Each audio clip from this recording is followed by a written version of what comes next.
Hey, what's up everyone, I'm Chris Ford aka FORDY. This video is for you new runners out there. It's about running shoes, running trainers, what I think you need to start running. So let's get started.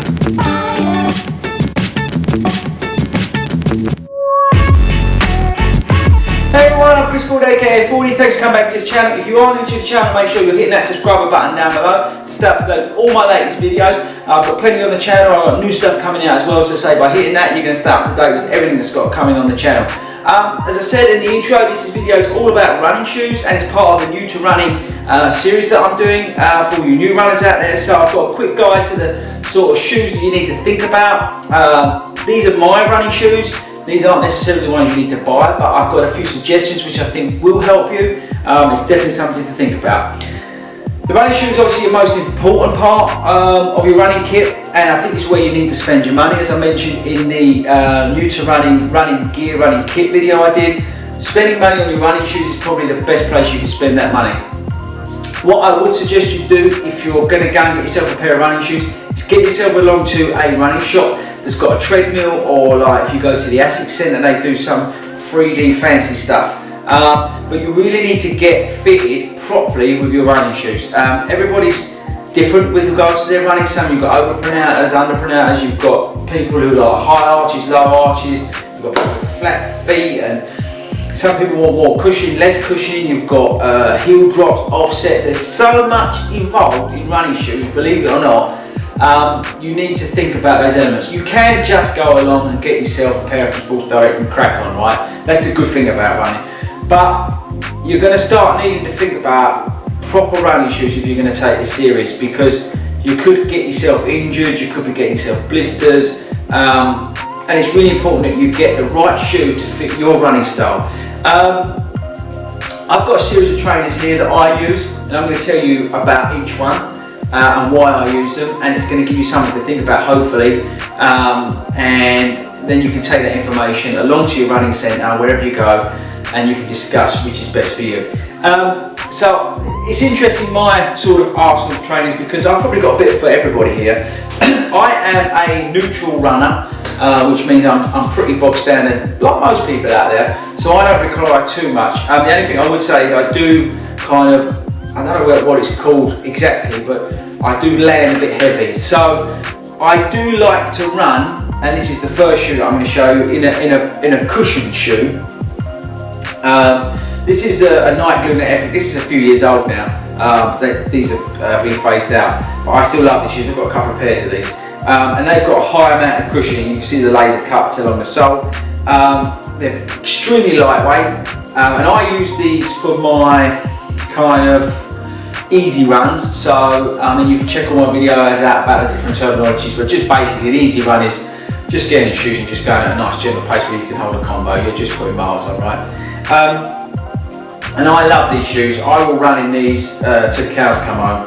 As you say, you can see they've taken a bit of a beating, but they're nice and light. But the important thing is they've got plenty of cushioning. These are, I say, a neutral shoe, and they've got this huge amount of cushioning in them, which for me is what I need for a sort of, say, an easy run. So they're nice and gentle, they give a nice smooth ride, nice and bouncy.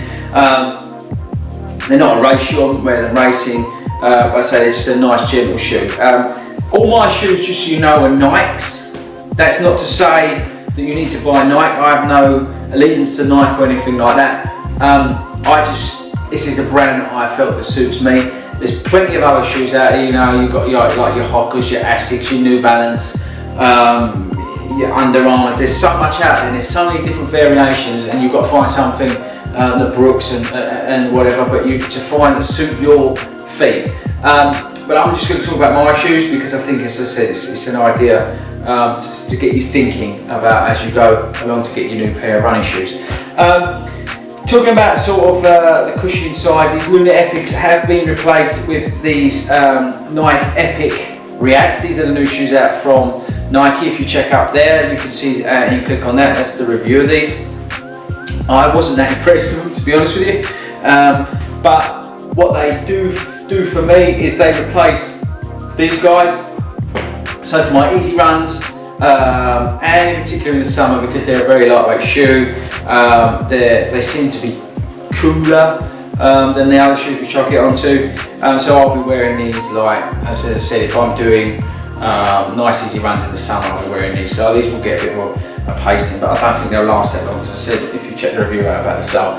But yeah, that's a cushioning shoe. That if you check out Adidas shoes, Adi Boost, these are a very similar sort of thing. They do give you propulsion, and those shoes are very good, the Adidas Boost ones. These are a similar sort of thing, and I would recommend you check them out if you're looking for a decent running shoe. I think they're actually slightly better than these ones. But my sort of workhorse running shoes that I've always used, and you need to find yourself a pair of these because it is essential to your running if you're going to take this seriously. These are the Nike Pegasus. These are the 33s. These are actually the 34s. These are the ones I'm currently getting very muddy. These are what I'll be wearing to do the marathon. These are Nike ID, they're personalised.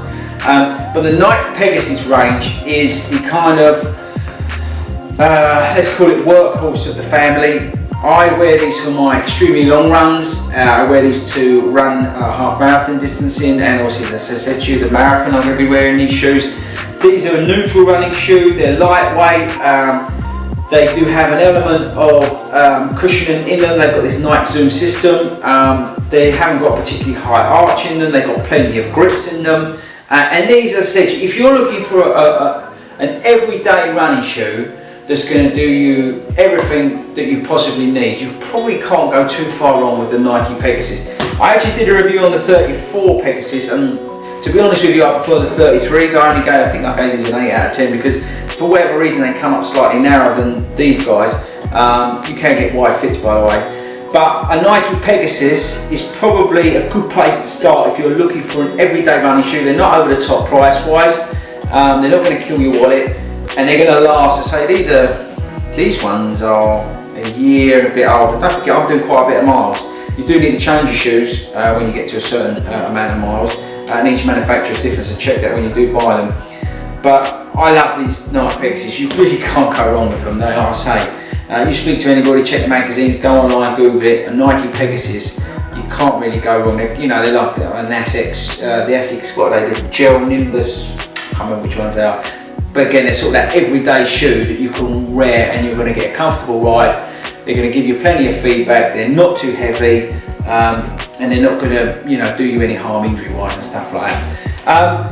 If you get a bit proper into it, like I am, this shoe I just wanted to show you because you may see people running in these. This is the Nike Zoom Fly. This is I would call it racing shoe. So if I'm doing like a park run and I want to go fast, or I'm doing a 10k and I want to go fast, or even if I wanted to do a half marathon but I wanted to go berserk, I would wear these. These are my racing shoe. They are extremely responsive.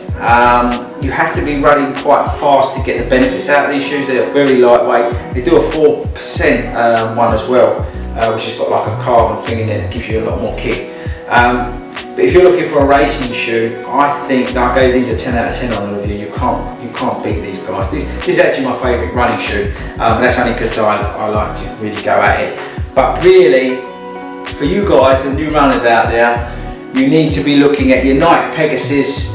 Or if you've got, you want a slightly bouncier, cushion ride, then head towards, say, your Adidas Adi Boost or your Nike Epic React. Go down that way. But I think that's a good place to start for you.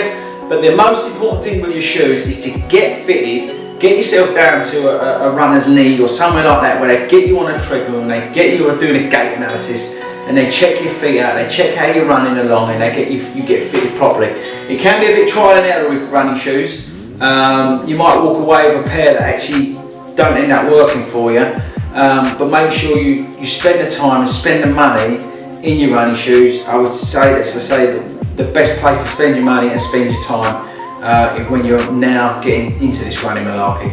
I hope that's helpful for you.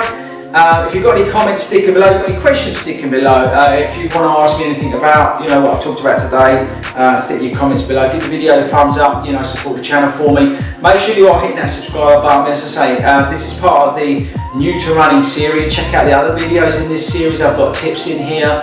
I've got mistakes to try and avoid. We've got the running kit video, which is probably worth checking out if you're new to running. And there's a couple other things in here, which is hopefully useful for you if you're new to this running stuff. I think that's it, so I'll catch you guys later.